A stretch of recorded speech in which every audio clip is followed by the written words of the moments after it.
Taylor Pearson is the author of The End of Jobs, and writes about entrepreneurship and blockchain technologies at taylorpearson.me.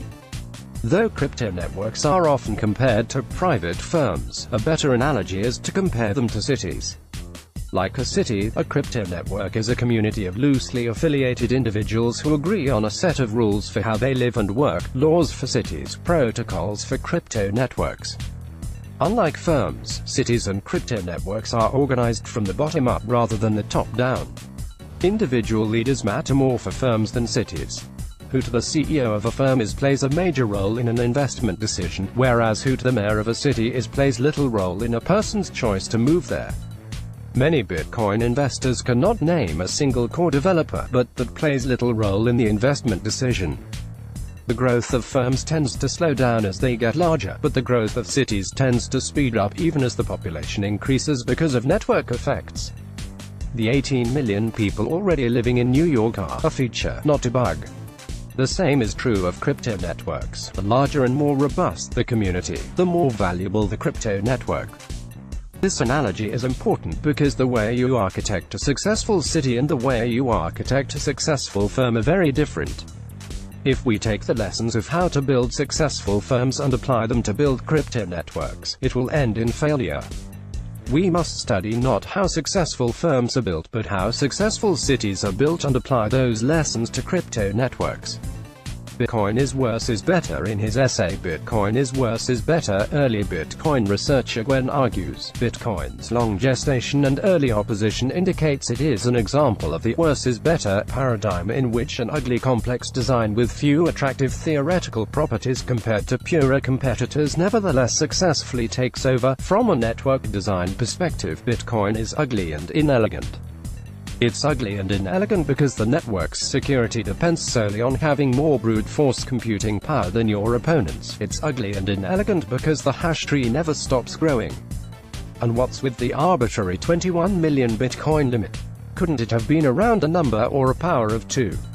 Lessons from Brasilia. The worse is better paradigm was also studied by Yale professor James C. Scott in his book, Seeing Like a State. In his book, Scott asked why so many utopian schemes had failed miserably in the 20th century. One of the primary areas he studied was the construction of cities, and in particular he compared Paris with Brazil's new capital, Brasilia, which was built from scratch in the 1950s. The architects and city planners in charge of the project believed they could design Brasilia to be the perfect city. Unlike working with an existing city where they felt encumbered by existing infrastructure, they had a completely blank slate without the baggage that encumbered existing cities like Paris. If you look at a map of a major city like Paris, it looks, well, ugly and inelegant. Map of Paris. On a map, Brasilia has a look of beauty and elegance. Straight roads and geometric buildings are interspersed with equally geometric parks. Map of Brasilia. It is the pinnacle of what Scott calls high modernism, the desire to make a city aesthetically pleasing from the perspective of a central planner. And yet, the neatly ordered plan in Brasilia versus the messy, evolved reality in Paris makes the lived experience of Brasilia feel soulless and empty, while Paris feels vibrant and rich. From a central planner perspective, Paris is a mess with apartments on top of stores and factories, while Brasilia is neatly ordered with separate residential and commercial areas. Yet, which of these two cities would you rather live in? Residential neighborhood in Paris, left, and Brasilia, right. Scott observed that the most popular cities, NYC, Paris, Tokyo, Hong Kong, Sao Paulo, and London, to name a few, tend to look ugly and inelegant from the top-down, high modernist point of view. They should be worse, yet they are more popular.